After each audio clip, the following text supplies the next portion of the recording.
প্রিয় শিক্ষার্থীবৃন্দ, আজকের ক্লাসে তোমাদের সবাইকে স্বাগত জানাচ্ছি। আশা করছি তোমরা সবাই ভালো আছো। আর তোমাদের সাথে আছি আমি চৌধুরী রাশেদুন নবী, সহকারী অধ্যাপক, বাংলা বিভাগ, ঢাকা কলেজ। অনার্স প্রথম বর্ষের ছাত্রদের সাথে কোর্স নম্বর 1003। এই কোর্সটিতে আজকে আমাদের আলোচনার বিষয় ধ্বনির পরিবর্তন। আমরা জানি যে আমাদের ভাষার যে পরিবর্তন, সেই ভাষার পরিবর্তন বিষয়টির সাথে ধ্বনির পরিবর্তন সম্পর্কযুক্ত। এই যে সম্পর্কযুক্ত একটি বিষয় ধ্বনির পরিবর্তন, ধ্বনি সম্পর্কে এর আগে আমরা অনেক ক্লাসে আলোচনা করেছি যে ধ্বনি হলো বাকযন্ত্রের সাহায্যে উচ্চারিত আওয়াজ। তো এই আওয়াজ যে ধ্বনি, সেই ধ্বনি শব্দে যখন আমরা ব্যবহার করি তখন আমরা দেখব যে বিভিন্ন ধরনের পরিবর্তন আমরা শব্দগুলোতে করি। ভাষা ব্যবহারের সময় এই জিনিসটি আমরা করে ফেলি। যেমন স্কুল বলতে গিয়ে আমরা অনেকে স্কুল বলি। এরকম প্রচুর পরিবর্তন আছে। রিক্সা বলতে গিয়ে রিস্কা, এই যে শব্দগুলো পরিবর্তিত হয়। এভাবে আমরা দেখব যে মূল শব্দের মধ্যে যে ধ্বনিটি ছিল না, যেমন স্কুল, এখানে কিন্তু স্কুল যখন বলছে একটা অতিরিক্ত রস্বইকার আসছে। তো এই যে যেটি ছিল না সেটি আসে অনেক সময়। আবার অনেক সময় দেখা যায় যা ছিল সেটি উচ্চারণ করা হচ্ছে না। তো এই যে পরিবর্তনগুলো, এটাকে আমরা বলছি ধ্বনির পরিবর্তন। অনেক সময় দেখা যায় একটি ধ্বনির জায়গায় অন্য আরেকটি ধ্বনি স্থানান্তরিত উচ্চারিত হচ্ছে। একটি ধ্বনির জায়গায় অন্য আরেকটি ধ্বনি আমরা যেটা ছিল না সেটাকে নিয়ে আসি, এবং যেটা ছিল সেটাকে আমরা কি বলা যায় বিলুপ্ত করে দিই। যেমন শরীর, খুব পরিচিত একটা উদাহরণ দিচ্ছি। শরীর শব্দটিকে অনেকেই কিন্তু শরীর বলে। একটু খেয়াল করলে দেখা যাবে বলছে শরীর, যে শরীর ভালো লাগছে। তাহলে এটা কিন্তু ছিল শরীর। এই যে রয়ের জায়গায় ল চলে আসলো, এই যেখানে রস্বই ছিল না রস্বই চলে আসলো, আগের বর্ণটি পরে চলে গেল, পরের বর্ণটি আগে চলে আসলো। এইভাবে বিভিন্ন ধরনের পরিবর্তন আমাদের ভাষায় দেখা যায়। এই যে পরিবর্তনগুলো, এটাকেই আমরা বলি ধ্বনির পরিবর্তন। এখন এই যে মূল শব্দে, এক কথায় বলা যায় মূল শব্দে যে ধ্বনিগুলো রয়েছে, ভাষা বা শব্দ প্রয়োগের সময় কোনোভাবে আমরা যদি মূল শব্দের ধ্বনির কোনো পরিবর্তন করে ফেলি, অর্থাৎ সেখানে নতুন কোনো ধ্বনি নিয়ে আসি, বা ওইখান থেকে কোনো ধ্বনি বাদ দেই, বা ওইখানের যে ধ্বনিগুলো আছে সেগুলো একটার পরিবর্তে অন্য আরেকটি ধ্বনি নিয়ে আসি, বা পরস্পরকে স্থান পরিবর্তন করে দিই, এই বিভিন্ন ধরনের যে পরিবর্তনগুলো হয়, এটাকে আমরা ধ্বনির পরিবর্তন বলি। কারণ প্রশ্ন হতে পারে ধ্বনির পরিবর্তনটা কেন হয়, মানে কেন আমরা ধ্বনির পরিবর্তনগুলো করি।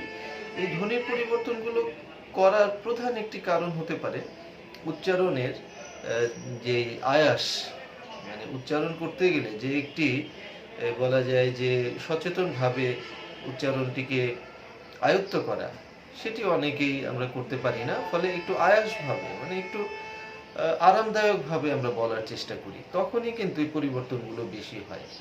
আমরা দেখব যে স্কুল শব্দটি একটি ইংরেজি শব্দ, স্কুল, এবং এখানে বাংলায় সেটি উচ্চারণ করতে গেলে দন্ত স এবং ক এর একটি যুক্ত উচ্চারণ আছে। সেটা বলাটা যতটা কঠিন, তার সাথে একটা রস্বই যুক্ত করে দিলে উচ্চারণটি অনেক বেশি সহজ হয়ে আসে অনেকের কাছে। ফলে আমাদের কিন্তু এইভাবে ধ্বনির পরিবর্তনগুলো ঘটছে। তারপর আঞ্চলিকতার প্রভাব রয়েছে। আমরা দেখব এই যে রিক্সা শব্দটিকে যেখানে রিস্কা বলছে, তাহলে ক এর জায়গায় স চলে গেল আর স এর জায়গায় ক চলে আসলো। এটি কেন হলো? এটি আমার যেটি মনে হয় যে এটি হচ্ছে আঞ্চলিকতার জন্য। যে স্থানীয় ঢাকার যারা বাসিন্দা আছেন, তারা কিন্তু এই রিস্কা শব্দটি বলে অভ্যস্ত হয়ে আছেন, এবং সেই সব পরিবারের যারা সন্তান, তারাও এইভাবে শব্দটিকে শিখে অভ্যস্ত হয়েছে। ফলে মানুষ আসলে এই যে শব্দটি একবার অভ্যস্ত হয়, সেটিকে সে যদি মানে বুঝতে না পারে যেটি ভুল, তাহলে তো সে সেটা শুধরাতে পারে না, ওইটিতেই সে থাকে। এইভাবে আমরা দেখব যে ধ্বনির পরিবর্তনগুলো বিভিন্ন কারণে ঘটে। এই যে ধ্বনির পরিবর্তন, এই ধ্বনির পরিবর্তন কিন্তু দুই ধরনের আছে প্রধানত। একটি হলো স্বরধ্বনি সম্পর্কিত পরিবর্তন, যেখানে আমরা দেখব যে একটি শব্দে ব্যবহৃত যে স্বরধ্বনিগুলো আছে, সেগুলোর মধ্যে কোনো পরিবর্তন ঘটবে, কিন্তু ব্যঞ্জন ধ্বনিগুলো ঠিক আছে। ব্যঞ্জন ধ্বনিগুলো ওই শব্দে যেভাবে ছিল সেভাবেই ব্যঞ্জন ধ্বনিগুলো ব্যবহৃত হয়েছে, কিন্তু স্বরধ্বনিগুলো কোনোভাবে পরিবর্তিত হয়ে গেছে। তখন আমরা তাকে বলি স্বরধ্বনি সম্পর্কিত পরিবর্তন। আবার যেমন একটি উদাহরণ যদি আমি বলি, পরে আমি বিস্তারিত আলোচনায় আসব। যেমন বিলাতি, বিলাতি শব্দটিতে আমরা যদি দেখি, বি এখানে একটা হ্রস্বইকার আছে, লা এখানে একটা আকার আছে, এবং তি এখানে একটা হ্রস্বইকার আছে। আর ব্যঞ্জন বর্ণগুলো যদি আমরা দেখি তাহলে ব, ল এবং ত আছে পরপর। এটাকে যখন বিলাতি থেকে অনেকেই উচ্চারণ করে ফেলে বিলিতি, বিলিতি, তখন আমরা দেখি যে বি, লি, তি, এই যে ব, ল এবং ত, সেগুলো কিন্তু আগের জায়গায় আছে। স্বরধ্বনি যেগুলো ছিল আমাদের, হ্রস্বইকার, তারপরে স্বরেয়া, তারপরে হ্রস্বইকার, সেখানে আমরা দেখছি যে মাঝখানে যে স্বরেয়াটি ছিল সেটিও হ্রস্বইকার হয়ে গেছে। এই যে একটা স্বরধ্বনি সম্পর্কিত পরিবর্তন। এভাবে আমাদের কিছু পরিবর্তন আছে যেগুলো আমাদের স্বরধ্বনি সম্পর্কিত পরিবর্তন। আবার কিছু পরিবর্তন আছে আমাদের ব্যঞ্জন ধ্বনি সম্পর্কিত পরিবর্তন। ব্যঞ্জন ধ্বনি সম্পর্কিত পরিবর্তন কেমন? ওই যে আমরা শরীরের জায়গায় যদি বলি শরীর, তাহলে কিন্তু একটি র এর পরিবর্তে একটি ল চলে আসলো উচ্চারণে। তখন যেহেতু এটা একটা ব্যঞ্জন ধ্বনি, ব্যঞ্জন বর্ণ, তাহলে এটি আমরা কিন্তু ব্যঞ্জন ধ্বনি সম্পর্কিত পরিবর্তনের মধ্যে অন্তর্ভুক্ত করব। এখন একটি প্রশ্ন জাগে ছাত্রদের কাছে, সেটা হলো এই স্বরধ্বনি সম্পর্কিত যে পরিবর্তন, সেগুলোর মূল পরিবর্তনগুলো কোনগুলো, বা ব্যঞ্জন ধ্বনিগুলোই বা কোনগুলো? তো আমি কিন্তু একটি তালিকা এখানে করে রেখেছি যে স্বরধ্বনি সম্পর্কিত যে পরিবর্তনগুলো, সেগুলোর মধ্যে প্রধান যেগুলো তা হচ্ছে স্বরাগম। স্বরাগম নামটা শুনে বুঝতে পারছি যে স্বরের আগমন ঘটবে, স্বর ছিল না মূল শব্দে, এমন একটি অতিরিক্ত স্বর শব্দের মধ্যে যুক্ত হবে। অপিনিহিতি, স্বরের স্থান পরিবর্তন, আমরা দেখব সেটা। অসমীকরণ, স্বর সংগতি, আর হচ্ছে স্বরলোপ। তাহলে পাঁচটি আমাদের স্বরধ্বনি সম্পর্কিত মূল পরিবর্তন। কি কি আমি আবার বলি: স্বরাগম, অপিনিহিতি, অসমীকরণ, স্বরসংগতি এবং স্বরলোপ। এগুলো হচ্ছে স্বরধ্বনির যে পরিবর্তনগুলো সেগুলো। আর ব্যঞ্জন ধ্বনির সম্পর্কিত পরিবর্তনের মধ্যে রয়েছে ধ্বনি বিপর্যয়, সমীভবন, বিষমীভবন, দ্বিত্ব ব্যঞ্জন, ব্যঞ্জন বিকৃতি, ব্যঞ্জন চ্যুতি, অন্তর্হতি, অভিশ্রুতি, রকার লোপ, হকার লোপ, অশ্রুতি এবং বশ্রুতি। এগুলো হচ্ছে ব্যঞ্জন ধ্বনি সম্পর্কিত পরিবর্তনের যে মূল পরিবর্তনগুলো। এখন আমরা এই যে নামগুলো জানলাম, তো এই পরিবর্তনগুলো তো আমাদের জানা দরকার। তো সেগুলো আমরা কিছু কিছু জানার চেষ্টা করি। প্রথমে আমরা স্বরধ্বনি সম্পর্কিত পরিবর্তন এটা একটু জানার চেষ্টা করি, এবং যার প্রথমে রয়েছে স্বরাগম। তো স্বরাগম শব্দটি বললে কিন্তু বোঝা যায় যে স্বরের আগমন। তো একটি স্বর শব্দের মধ্যে আগমন ঘটবে, সেটাই হচ্ছে স্বরাগম। মূল শব্দের নেই, কিন্তু উচ্চারণে আমরা যদি একটি অতিরিক্ত স্বর দিয়ে উচ্চারণ করি, তখন আমরা তাকে বলি স্বরাগম। এই যে স্বরাগম, এই স্বরাগম কিন্তু তিন ধরনের হতে পারে। শব্দের শুরুতে স্বরাগম হতে পারে, যেটাকে আমরা বলছি আদি স্বরাগম। শব্দের মধ্যে স্বরের আগমন ঘটতে পারে, সেটাকে আমরা বলছি মধ্য স্বরাগম। শব্দের শেষে যদি একটি স্বরধ্বনির আগমন ঘটে, তাকে বলা হবে অন্তঃস্বরাগম। তাহলে স্বরাগম জিনিসটি আমরা বুঝে গেলাম। স্বরাগম হচ্ছে স্বরধ্বনির আগমন, শব্দে একটি স্বরধ্বনির আগমন ঘটবে, এবং সেটি তিন ধরনের হতে পারে: আদি স্বরাগম, মধ্য স্বরাগম, অন্তঃস্বরাগম। শব্দের আদিতে হলে আদি স্বরাগম, মধ্যে স্বরধ্বনি আসলে মধ্য স্বরাগম, আর অন্তে যদি স্বরধ্বনির আগমন ঘটে তাহলে অন্তঃস্বরাগম। আমরা তিনটি উদাহরণ দেখে নিব চট করে। আমার মনে হয় যে তাহলে আমাদের বিষয়টি বুঝতে অনেক বেশি সহজ হবে। তো আমরা চলে আসি একটু বোর্ডের কাছে, এবং এই তিনটি আমি কিন্তু উদাহরণ এখানে রেখেছি। আমরা প্রথমেই দেখছি যে স্বরাগম আমরা দেখছি, এবং আমরা বুঝতে পারলাম যে স্বরাগম মানে হলো স্বরধ্বনির আগমন। শব্দে নাই এই ধরনের একটি স্বরধ্বনির আগমন ঘটবে। এবং এই স্বরাগম যে তিন ধরনের সেটা আমরা দেখেছি। কি কি? আদি স্বরাগম, আদি স্বরাগম, মধ্য স্বরাগম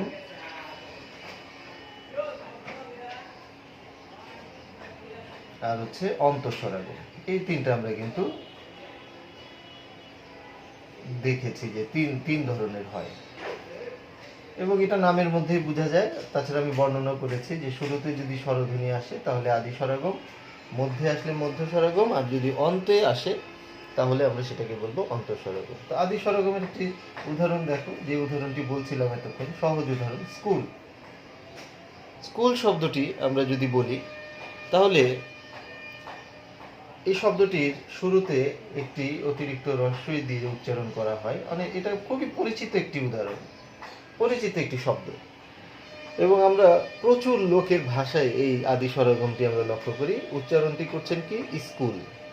এই যে একটি ই উচ্চারণ করা হচ্ছে, শুরুতে একটি অতিরিক্ত হ্রস্বইকার আসলো, এই জন্য এটাকে আমরা বললাম আদি স্বরাগম।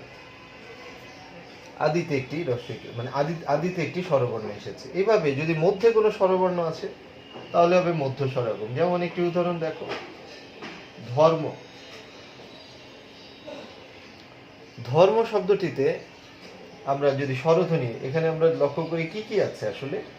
আমাদের রয়েছে ধ, ব্যঞ্জন ধ্বনিটি, তারপরে আছে স্বরেয়, তারপরে আছে ধর্ম, র আছে, ম, তারপরে আছে স্বরেয়। অর্থাৎ আমাদের দুইটা স্বরবর্ণ আছে। এটি যেহেতু একটি যুক্ত বর্ণ, রেফ এবং ময়ের, এটির সাথে একটি স্বরবর্ণ আছে। এই শব্দটিকে যখন পরিবর্তন করে উচ্চারণ করবে ধরম, ধরম, ধরম যদি উচ্চারণ করা হয় তাহলে আমরা দেখতে পাই যে এখানে ধ রয়েছে, ধ এর সাথে একটি অ রয়েছে, কারণ কোনো স্বরবর্ণের চিহ্ন দেখতে পাচ্ছি না। র এর সাথে একটি অ রয়েছে, তারপরে আমাদের ম, ম এর সাথেও একটি অ রয়েছে। তাহলে দেখা যায় এখানে আমাদের দুইটি স্বরবর্ণ ছিল, কিন্তু এখানে আমাদের অতিরিক্ত আরো একটি স্বরবর্ণ এসেছে। বিশেষ করে যে মাঝখানের যে স্বরবর্ণটি আমরা যদি দেখি, মাঝখানে যে একটি অতিরিক্ত স্বরবর্ণ এসেছে, তখন এটি হয়ে গেল মধ্য স্বরাগম। এটি যেহেতু যুক্ত বর্ণ ছিল, এই যুক্ত বর্ণের সাথে আমাদের একটি স্বরেও ছিল এখানে, কিন্তু যখন ভাগ করে দেওয়া হলো উচ্চারণটি, ধরম, ধরম বলা হলে র এর সাথে একটি অতিরিক্ত অ এর উচ্চারণ আসলো, এবং তখনই আমরা এটাকে, যেহেতু মাঝখানে এই অটি এসেছে, যার জন্য এটাকে আমরা স্বরধ্বনিটাকে বলছি মধ্য স্বরাগম। আর অন্তঃস্বরাগমে যেটা হবে সেটি হবে যে শেষে একটি স্বরধ্বনি আসবে। যেমন ধরো একটি শব্দ ছিল দিশ, এটির জায়গায় হয়েছে দিশা। তাহলে এখানে আমরা দেখতে পাচ্ছি যে কি কি ছিল বর্ণগুলো। আমরা যদি বর্ণগুলো বিশ্লেষণের চেষ্টা করি, দ এর সাথে ছিল হ্রস্বই, আর এখানে তালব্য। যেহেতু হসন্ত আছে তার মানে স এর নিচে হস চিহ্ন আছে, অর্থাৎ আর কোনো স্বরবর্ণ নাই। কিন্তু যখন দিশা বললাম তখন কিন্তু দ এর সাথে আমাদের যেমন হ্রস্বই থাকলো, আবার তালব্য এর সাথে একটা স্বরে আ আসলো। ফলে এইখানে আমরা দেখছি যে এই তিনটি বর্ণ পরপর ঠিকই আছে, কিন্তু অতিরিক্ত একটি স্বরে আ শব্দের শেষে এসেছে। ফলে শব্দের শেষে একটি স্বরধ্বনির আগমনের ফলে একে আমরা বলছি অন্তঃস্বরাগম। আশা করছি যে স্বরের আগমন আমরা বুঝতে পেরেছি, সেটা আদি, মধ্য এবং অন্ত, এই তিন জায়গাতে আমাদের ঘটতে পারে। তারপরে যেটি আছে আমাদের, আমরা একটু যদি দেখি, অপিনিহিতি। তো অপিনিহিতি এটাও আরেকটি খুবই পরিচিত একটি ধ্বনির পরিবর্তন, স্বরধ্বনি সম্পর্কিত, এবং এখানে দুইটি পয়েন্ট কিন্তু মনে রাখতে হবে।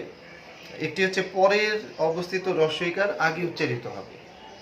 হ্রস্বইকারটা ছিল পরে, কিন্তু শব্দে কেউ যদি তার উচ্চারণটা আগে করে ফেলে তখন অপিনিহিতি ঘটে। আর হলো যুক্ত ধ্বনির আগে হ্রস্বইকার বা হ্রস্বকার উচ্চারিত হবে, দুইটি বিষয়। এবং আমরা দেখছি যে হ্রস্বইকার এবং হ্রস্বকার সম্পর্কিত অপিনিহিতিটা, যেটা পরে ছিল ওইটা আগে আসবে, অথবা যুক্ত বর্ণের মধ্যে কোনো তোমার স্বরবর্ণ যেখানে ছিল না সেখানে একটা হ্রস্বইকার বা হ্রস্বকার আসবে, তখন আমরা তাকে বলি অপিনিহিতি। কিরকম আমরা উদাহরণের সাহায্যে বুঝবো। আমরা দুইটি পয়েন্ট কিন্তু বের করেছি অপিনিহিতিকে বিশ্লেষণ করে। সংজ্ঞা অনেক বড়, কিন্তু আমি মূল দুইটি কথা তোমাদের বলেছি। সেটি হলো শব্দে পরে অবস্থিত হ্রস্বইকার আগে উচ্চারিত হয়, তাহলে আমরা তাকে অপিনিহিতি বলি। যেমন দেখো আজি, এই যে একটি শব্দ আজি, এই আজি শব্দটাতে আমাদের বর্ণের বিশ্লেষণটা কেমন, স্বরেয়া, তারপরে বর্গীয় জ, তারপরে হ্রস্বই, আজ ই, এই ধরনের আছে। এটা থেকে যদি কেউ উচ্চারণ করে, এবং আমি এই উচ্চারণটা অনেকের কাছেই শুনেছি, আইস, আঞ্চলিকভাবে বিশেষ করে উচ্চারণটা করে ফেলে আইস, এই আজি শব্দটাকে বলছে আইস। তাহলে আইস বললে এখানে তো বিশ্লেষণটা এইভাবে সরাসরি দেখাই যাচ্ছে যে শুরুতে সরেয়া, তারপরে রস্বই, দুইটা স্বরবর্ণ, এবং শেষে বর্গীয় জ। তো তাহলে আমরা দেখতে পাই যে এই যে আমাদের রস্বইকারটি ছিল, এটি পরে ছিল, কিন্তু উচ্চারণ এটি আগে চলে এসেছে। এইভাবে পরে শব্দের পরের কোনো রস্বইকার যদি আগে উচ্চারিত হয়, তখন আমরা কিন্তু তাকে বলি অপিনিহিতি। যেমন এটা একটা অপিনীতি হয়েছে, আজির জায়গায় আইস বলেছে। আবার যুক্ত ধ্বনির আগে রস্বইকার বা রস্যকার যদি উচ্চারিত হয়, কিরকম? যুক্ত ধ্বনি, যেমন এই যে একটি শব্দ দেখো, সত্য, এখানে আমরা দেখছি যে স্বরে, দন্ত স্বয়ের সাথে একটি স্বরেও আছে। আর আমরা স্বরবর্ণগুলোকে যদি দেখি, তয় জফলা, এই যুক্ত বর্ণটির আগে একটি স্বরেও আছে। এখন বলা হয়েছে এই যে যুক্ত বর্ণ, তার আগে যদি কোনো একটি রস্বই অথবা রস্য উ যদি আমাদের আসে, রস্বই অথবা রস্য উ যদি মাঝখানে চলে আসে, তখন আমরা তাকে অপিনীতি বলি। তাহলে এই সত্য, এটার জায়গায় কেউ যদি বলে সৈত্য, সৈত্য, তাহলে দেখা যাচ্ছে এখানে মাঝখানে কি হলো, এখানে আমাদের স্বরেয়টা আছে, এখানে স্বরেয়টা আছে, কিন্তু আমরা এই দুইটি স্বরবর্ণ যেমন ঠিক ইচ্ছা থাকলো, অন্যান্য ব্যঞ্জন বর্ণ ঠিক আছে, মাঝখানে একটা অতিরিক্ত আমাদের রস্বইকার চলে আসলো, ফলে আমরা একে বলবো অপিনিহিতি। আশা করি অপিনিহিতি আমরা বুঝে গেলাম। অপিনিহিতি কিন্তু দুইটি বিষয়, একটি হলো যে শব্দের পরে অবস্থিত রস্বইকার যদি আগে উচ্চারিত হয়ে যায়, তাহলে আমরা তাকে অপিনিহিতি বলি। আর আরেকটি হলো যে যুক্ত ধ্বনির মাঝখানে যদি রস্বইকার বা রস্যউকার আসে, তখন আমরা তাকে অপিনীতি বলি। অপিনীতির এই দুটি পয়েন্ট। এরপরে আসো অসমীকরণ। অসমীকরণ শব্দটা কিন্তু শুনেই বোঝা যাচ্ছে যে জিনিসটা কি হবে। অসমীকরণ হলো যে যুক্ত, মানে একই শব্দের পুনরাবৃত্তি রোধ করার জন্য শব্দের মাঝখানে যখন কোনো স্বরধ্বনি যুক্ত করা হয়, তখন তাকে বলে অসমীকরণ। মানে সমানভাবে যাচ্ছে, তো ওই পর কি হচ্ছে, সেটা রিপিট হচ্ছে, যুক্ত মানে পুনরাবৃত্তি হচ্ছে। এই পুনরাবৃত্তিটাকে রোধ করার জন্য মাঝখানে একটি স্বরধ্বনি আসবে। সাধারণত এখানে স্বরেয়া ধ্বনিটি আমরা দেখি, তখন এটাকে আমরা বলি অসমীকরণ। যেমন ধপ ধপ, এই যে ধপ ধপ বা থপ থপ, চল চল, এই যে শব্দগুলো দেখো যে যুক্ত, মানে এটা কিন্তু কি দ্বিরুক্ত শব্দ। তো এই ধপ ধপের জায়গায় আমরা যদি মাঝখানে একটি স্বরবর্ণকে নিয়ে আসি, ধপাধপ, এটা আকার যুক্ত করে ফেলি, তাহলে এটা কি হয়ে গেল? অসমীকরণ হয়ে গেল। একটি উদাহরণ আমি বোর্ডে যদি আমরা আবার একটু আসলে আমরা বুঝতে পারবো সহজে। এই উদাহরণগুলো আমি মুছে ফেলি। তাহলে অসমীকরণ দেখো, বলা হয়েছে একই শব্দের পুনরাবৃত্তি রোধ করার জন্য শব্দের মাঝখানে যখন কোনো স্বরধ্বনি যুক্ত হয়, তখন তাকে অসমীকরণ বলে। তো দুটো পয়েন্ট এখানে আছে, এক হচ্ছে একই শব্দের পুনরাবৃত্তি রোধ, আর দুই হচ্ছে শব্দের মাঝখানে স্বরধ্বনি যুক্ত হবে। তাহলে আমরা এখানে একটি শব্দ দিচ্ছি, ধপ ধপ। এখানে দেখা যাচ্ছে যে একই শব্দ কিন্তু পুনরাবৃত্তি আছে।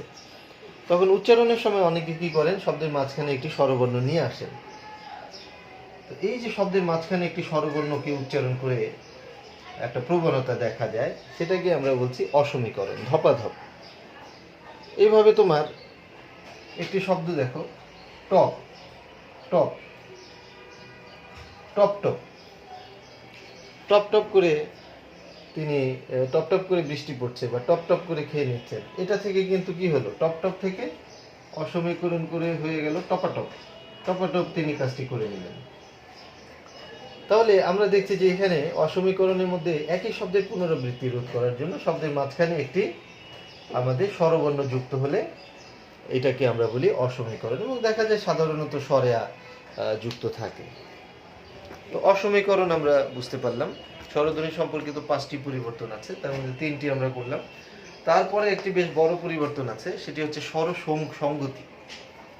তো স্বর সংগতি, এটা কিন্তু নাম শুনে বোঝা যায় যে স্বরবর্ণের কি একটি সমতার ব্যাপার থাকবে, সংগতি লাভ করবে।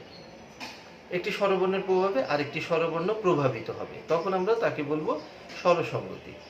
এই স্বরসংগতিগুলো আমরা দেখবো যে একটা উদাহরণ তোমাদের বলেছিলাম যে বিলাতি, বিলাতি থেকে হয়ে যাচ্ছে বিলিতি, তো এটা হয়ে যাচ্ছে স্বরসংগতি। এই স্বরসংগতিগুলো আমাদের কিন্তু পাঁচ পাঁচ ধরনের সেই স্বরসঙ্গতিগুলো আমরা দেখব। 5 ধরনের আছে: প্রগত, পরাগত, মধ্যগত, অন্যান্য এবং চলিত বাংলার স্বরসঙ্গতি। সেই জিনিসগুলো কি আমরা কিন্তু একটু দেখার চেষ্টা করব।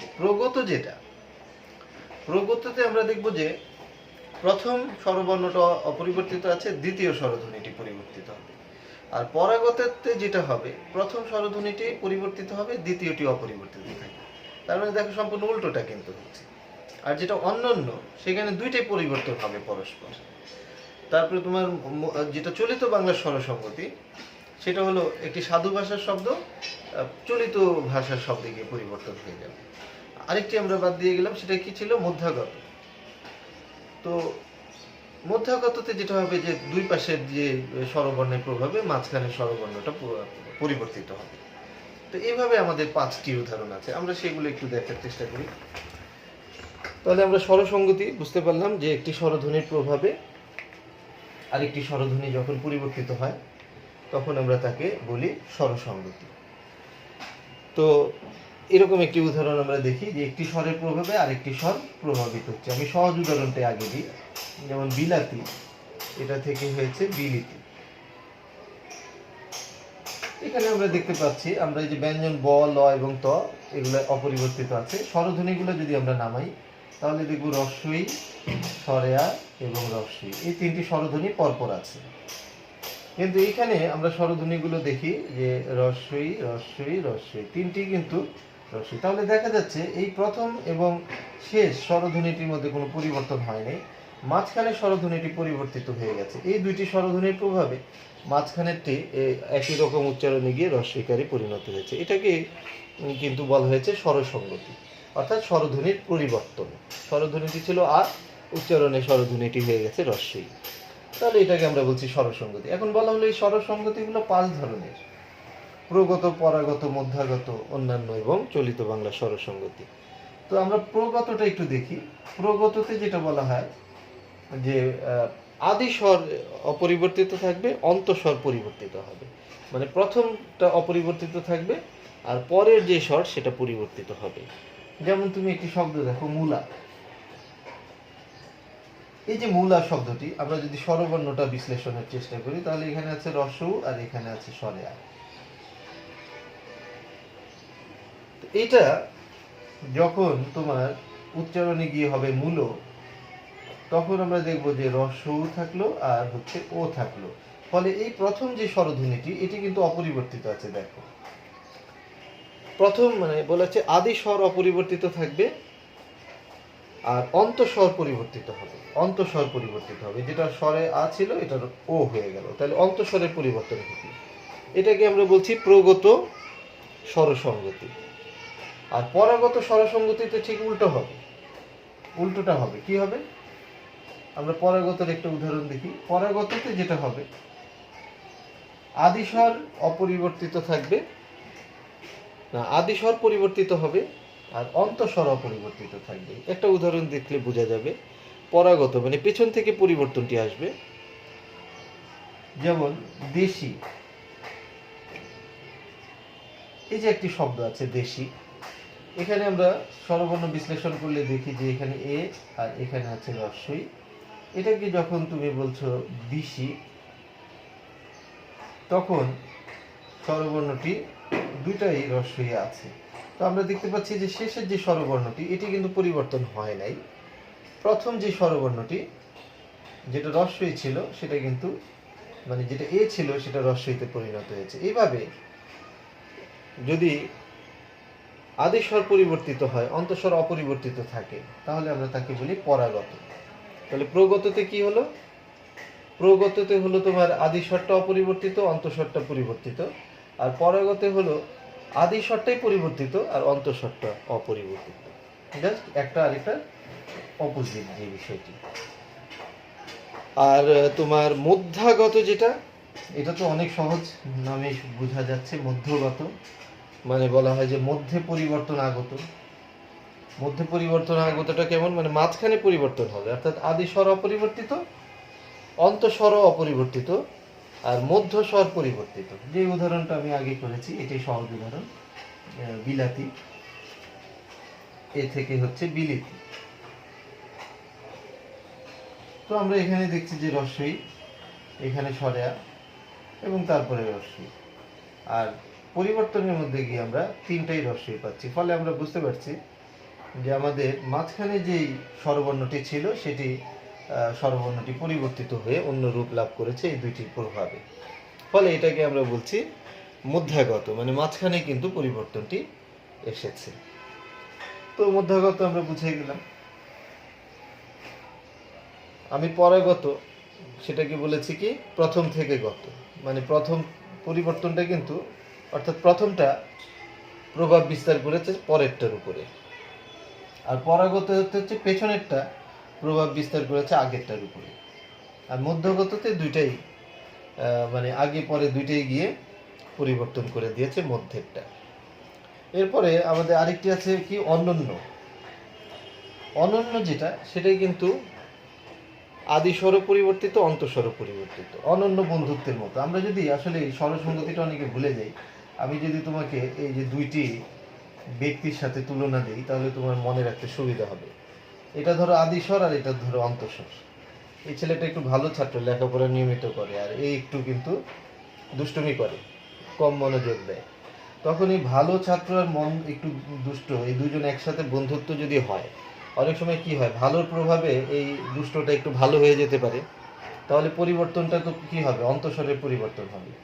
আদিস্বরটা অর্থাৎ এটা হচ্ছে আদিস্বর, ভালো ছেলেটা, এই গুড, এ কিন্তু অপরিবর্তিত, আর এই একটু কিন্তু দুষ্ট, নটি ধরলাম, এ কিন্তু একটু দুষ্টামি করে। তাহলে এই আদি স্বর যখন অপরিবর্তিত থেকে অন্তকে তার মতো করে দিবে, চেঞ্জটা তার দিকে নিয়ে আসবে, ভালোর দিকে নিয়ে আসবে, তখন আমরা এটাকে বলবো প্রগত, মানে প্রথমটা পরেরটার উপরে প্রভাব বিস্তার করবে।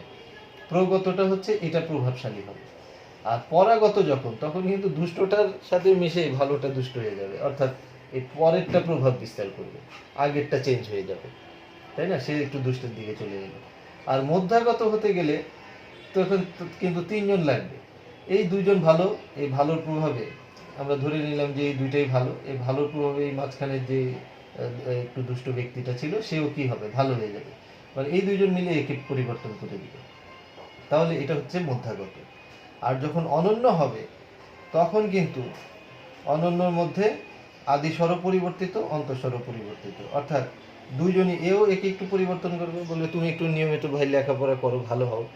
ও তখন বলবে তাহলে তুমিও একটু মাঝে মাঝে দুষ্টামি করো, একদম খুব বেশি লেখাপড়া করলে হবে, বন্ধুদের সাথে মেশো। তাহলে দুইজন দুইজনকে যখন পরিবর্তন করছে, অনন্য বন্ধুত্ব যেটা, এটাকে আমরা বলছি কিন্তু অনন্য স্বরসঙ্গতি। অর্থাৎ আদি স্বর পরিবর্তিত, অন্তঃস্বর পরিবর্তিত। কিরকম, যেমন একটি শব্দ দেখো, মোজা। এই মোজা থেকে যদি হয়ে যায় মুজো, মোজা থেকে হয়ে যাচ্ছে মুজো, তাহলে দেখো এখানে ছিল ও আর এখানে ছিল সরেয়া, যেটি এখানে হয়েছে রস্য আর এখানে হয়েছে ও, ফলে দুইটাই পরিবর্তিত হয়েছে। এটাও কিন্তু আগের জায়গায় নেই, আর সরেয়াটাও আগের জায়গায় নেই। যখন দুইটি স্বরধ্বনি পরস্পর পরিবর্তিত হয়ে যায় পরবর্তী শব্দে গিয়ে, তখন আমরা সেটাকে বলি অনন্য স্বরসঙ্গতি। স্বরসঙ্গতির সবশেষ যেটা, সেটা হলো চলিত বাংলার স্বরসঙ্গতি। চলিত বাংলার স্বরসঙ্গতি দেখা যায় যে সাধু ভাষার শব্দটি চলিত ভাষায় রূপান্তরিত হয়, সেটিকে আমরা বলি চলিত বাংলার স্বরসঙ্গতি। যেমন তুমি একটি উদাহরণ দাও, যে যদি বলে ইচ্ছা, এটা হয়ে যাবে ইচ্ছে। অথবা যদি বলো গিলা, গিলা মানে গিলে ফেলা, গিলে ফেলা, সেটাকে আমরা বলছি গেলা। যে খাবার গিলা উচিত না, চাবিয়ে খেতে হবে, যদি বলে যে গেলা উচিত না, তাই না, গিলার জায়গায় গেলা, এটা কিন্তু চলিত।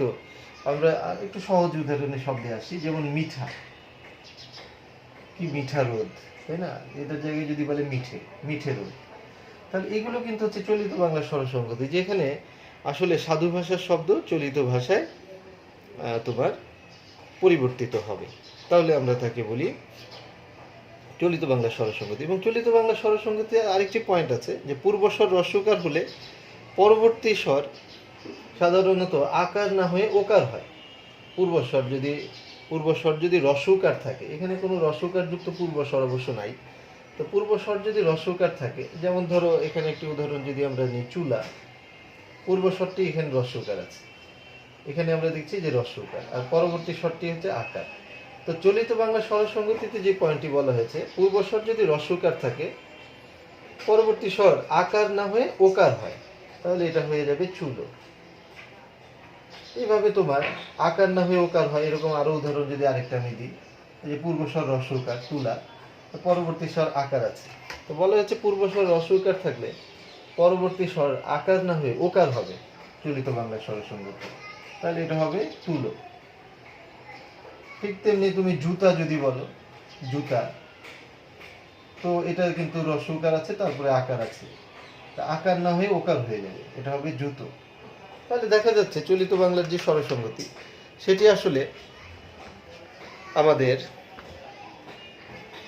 সাধু ভাষা শব্দটি চলিত ভাষায় গিয়ে রূপান্তরিত হচ্ছে। আর আমাদের বলেছে যে পূর্ব স্বর যদি রস্যকার থাকে, তাহলে তারপরে সেটি আকার না হয়ে সেটি ওকার হয়ে যাচ্ছে। এই ছিল আমাদের স্বরসঙ্গতি। এখন স্বরসঙ্গতিগুলো আসলে একটু বড়, তো তারপরে আমার মনে হয় যে আমরা বুঝতে পেরেছি যে স্বরসঙ্গতি কি। আসলে একটি স্বর আরেকটি স্বরকে যখন প্রভাবিত করে, তখন আমরা তাকে বলেছি স্বরসঙ্গতি। এই স্বরসঙ্গতি কিন্তু প্রথম স্বরধ্বনিটা যদি পরের স্বরধ্বনিকে প্রভাবিত করে, তাহলে আমরা তাকে বলছি তোমার প্রগত স্বরসঙ্গতি। আবার দেখা যাচ্ছে যে পরের স্বরবর্ণটা আগেরটাকে প্রভাবিত করছে, এই ধরনের হলে তাকে আমরা বলছি পরাগত স্বরসঙ্গতি। অনেক সময় দুই পাশের দুইটা স্বরবর্ণ মিলে মাঝখানেরটাকে চেঞ্জ করে দিচ্ছে, তখন আমরা তাকে বলছি মধ্যগত স্বরসঙ্গতি। আবার কখনো দুইটি স্বরবর্ণ পাশাপাশি একটি আরেকটিকে, দুইটি পরস্পরকে প্রভাবিত করে দিচ্ছে, চেঞ্জ করে দিচ্ছে, তখন আমরা তাকে বলছি অনন্য স্বরসঙ্গতি। আর যখন সাধু ভাষার শব্দটি চলিত ভাষায় গিয়ে রূপান্তরিত হচ্ছে, তখন সেটাকে বলা হচ্ছে চলিত বাংলার স্বরসঙ্গতি। তাহলে এই যে 5টি স্বরসঙ্গতি ছিল, আশা করি এটা আমরা বুঝতে পেরেছি। পাশাপাশি আজকে কিন্তু আমরা স্বরধ্বনি সম্পর্কিত যে রূপান্তরগুলো, সেগুলো সবগুলোকেই শেষ করলাম, মোটামুটি গুরুত্বপূর্ণগুলোকে। আগামী ক্লাসে আমরা ব্যঞ্জন ধ্বনি সম্পর্কিত রূপান্তরগুলো দেখব। আশা করি স্বরসঙ্গতির স্বরধ্বনির সম্পর্কিত যে রূপান্তরগুলো, অর্থাৎ তোমার স্বরাগম, তারপরে তোমার অপিনিহিতি, তারপরে হচ্ছে তোমার এই যে স্বরসঙ্গতি, এই বিষয়গুলো, অসমীকরণ, এগুলো কিন্তু আমরা বুঝতে পেরেছি। অবশ্যই একটি জিনিস বাদ গেছে, সেটা আমি আবার হঠাৎ মনে পড়লো যে একটা বাদ পড়ে গেছে আমাদের, সেটি হচ্ছে স্বরলোপ। তো স্বরলোপও কিন্তু স্বরধ্বনি সম্পর্কিত রূপান্তরের একটি বিষয়। স্বরলোপ, এটা নাম শুনে বোঝা যাচ্ছে, লোপ মানে কি, বিলুপ্ত হয়ে যাবে। একটি স্বর আছে, সেই স্বরটিকে যদি আমরা না উচ্চারণ করি, তখন সেটাকে বলা হবে স্বরলোপ। মানে মূল শব্দে একটি স্বরবর্ণ পরবর্তীতে তুমি উচ্চারণের সময় বিলুপ্ত করে দিলে, তখন সেটাকে বলা হবে স্বরলোপ। তো স্বরলোপের একটা উদাহরণ আমরা দেখি, অর্থাৎ স্বরধ্বনি সম্পর্কিত পরিবর্তনগুলো আমাদের সবগুলো শেষ করি। স্বরলোপ তাহলে কিরকম বলা হচ্ছে, স্বরধ্বনি লুপ্ত হবে, তাহলে হচ্ছে স্বরলোপ। এই স্বরলোপ আবার 3 ধরনের: আদি স্বরলোপ, মধ্য স্বরলোপ, অন্ত স্বরলোপ। ওই যে আমাদের স্বরাগমের ঠিক উল্টোটা, আদি স্বরলোপ, মধ্য স্বরলোপ, অন্ত স্বরলোপ। শব্দের শুরুতে যদি তোমার, আমি একটু লিখে দেখাই তোমাদের, তাহলে হয়তো সুন্দর হবে। এই যে স্বরলোপ বলেছে, স্বরধ্বনি লুপ্ত হলে স্বরলোপ হয়। এই স্বরলোপ কিন্তু 3 ধরনের। আদি স্বরলোপ, তো আদি স্বরলোপে কি হবে, শব্দের শুরুতে থাকা একটি স্বরবর্ণ লুপ্ত হয়ে যাবে। তো এরকম একটি উদাহরণ আমরা দেখি, যেমন এটা তোমার একটা প্রাচীন শব্দ, শব্দটি দেখে মনে পড়লো, একদম দেশি শব্দ, যেটি ছিল অলাবু। তোমরা অনেকে চিন্তা করবে যে অলাবু এরকম ছিল শব্দটি, এমন কোনো শব্দ তো এখন আর নাই, এই যে পরিবর্তিত হয়েছে। অলাবু থেকে শব্দটি হয়েছে লাবু, তারপরে এখন কিন্তু এটা রূপ নিয়েছে লাউ। লাউ কিন্তু এখন আমরা সবাই চিনি, এই লাউকে একসময় অলাবু বলতো। তাহলে এখানে দেখো যে শুরুতে যে একটি স্বরে অ ছিল, এই অ কিন্তু শুরুতেই লুপ্ত হয়ে গেছে, এটা হলো আদি স্বরলোপ। আর মধ্য স্বরলোপ যেটা, মধ্য স্বরলোপে যেটি হবে, নাম শুনে বোঝা যাচ্ছে মধ্য স্বরলোপ, মানে মধ্যে থাকা একটি তোমার স্বরবর্ণ লুপ্ত হয়ে যাবে, শব্দের মধ্যে থেকে একটি স্বরবর্ণ লুপ্ত হবে, সেটাকে আমরা বলবো মধ্য স্বরলোপ। কেমন, যেমন অ গুরু, অগুরু শব্দটি যদি হয় ও গুরু, অগুরু থেকে হচ্ছে অগুরু। তাহলে এখানে দেখো স্বরধ্বনিগুলো কি কি ছিল, যেহেতু এটা একটু তোমার নামাতে হবে, তাহলে বুঝতে সুবিধা হবে। স্বরে অ ছিল, এখানে কিন্তু রস্যউ ছিল, এখানে রস্যউ ছিল, এই তিনটি স্বরবর্ণ আছে পরপর। আর এখানে আমরা দেখছি স্বরেও আছে আর আমাদের রস্যউ আছে। তাহলে মাঝখানের একটি রস্যউ লুপ্ত হয়ে গেল। মাঝখান থেকে লুপ্ত হলো বিধায় এই স্বর লোপটির নাম হচ্ছে মধ্য স্বর লোপ। মাঝখান থেকে লোপ হয়েছে, এই জন্য মধ্য স্বর লোপ। আর সব শেষে যেটি আছে সেটি হলো অন্ত স্বর লোপ। তো অন্ত স্বর লোপে কি হবে বুঝাই যাচ্ছে যে অন্তে, শব্দের অন্তে অবস্থিত স্বরবর্ণ লুপ্ত হয়ে যাবে, অন্ত স্বর লোপ। শেষে একটি স্বরবর্ণ ছিল, সেই স্বরবর্ণটি লুপ্ত হয়ে যাবে, তাহলে আমরা তাকে বলবো অন্তঃস্বর লোপ। যেমন একটি উদাহরণ তুমি দাও এখানে, যেমন ধরো যদি শব্দটি থাকে আজি, তা থেকে হলো আজ, তাহলে এখানে আমরা দেখছি যে স্বরে আছে আর রস্যই আছে, কিন্তু এখানে আমাদের যে রস্যই যেটি ছিল সেটি লুপ্ত হয়ে গেল, লুপ্ত হয়ে গিয়ে শুধু স্বরে আটা থাকে। তাহলে আমাদের এই যে শেষের যেই তোমার স্বরধ্বনিটি লুপ্ত হলো, সেই জন্য এখানে আমরা আর কিছু পাচ্ছি না, স্বরধ্বনিটি লুপ্ত হয়ে গেল, তখন আমরা তাকে বলছি অন্ত স্বর লোপ। তো আশা করি স্বর লোপও আমরা বুঝে গেলাম। তো আমাদের স্বরধ্বনি সম্পর্কিত পরিবর্তনগুলো এগুলোই ছিল। আমাদের স্বরাগম, স্বরধ্বনির আগমন ঘটবে। অপিনিহিতে, যেটা আসলে পরের রস্যইকার আগে উচ্চারিত হবে, অথবা শব্দের মাঝখানে রস্যই বা রস্যকার উচ্চারিত হবে। অসমীকরণ, যেটা আমাদের যুক্ত বর্ণের মাঝখানে একটা স্বরবর্ণ আসবে। স্বরসঙ্গতি, যেটি কি একটি স্বরধ্বনি আরেকটি স্বরধ্বনিকে প্রভাবিত করে, যেটি আবার 5 রকম আমরা দেখেছি। আর হচ্ছে স্বরলোপ, যেটি একটি স্বরবর্ণ লুপ্ত হয়ে যাবে, যেটি আবার 3 রকম, সেটা আমরা দেখেছি, আদি মধ্য অন্ত। আশা করি এই আলোচনাটি খুব সহজভাবেই তোমরা বুঝতে পেরেছো, এবং আমি এটা সহজেই বোঝানোর চেষ্টা করেছি। তো তোমরা একাধিকবার লেকচারটি দেখবে এবং এগুলো লিখেও নিতে পারো, এবং এই পরিবর্তনগুলো তোমরা একটু ভালো করে মনোযোগ দিয়ে পড়লে এটা বুঝতে পারবে, যেহেতু ব্যাকরণের একটি বিষয়, একটু মনোযোগ দিয়ে দেখতে হবে। তো আগামী ক্লাসে আমরা ব্যঞ্জনধ্বনি সম্পর্কিত আলোচনাগুলো করব। সেই ক্লাসটি দেখার আমন্ত্রণ জানিয়ে সকলকে ধন্যবাদ জানিয়ে আজকের ক্লাসটি এখানে শেষ করছি। সবাই ভালো থাকো, সুস্থ থাকো, সুন্দর থাকো। আল্লাহ হাফেজ।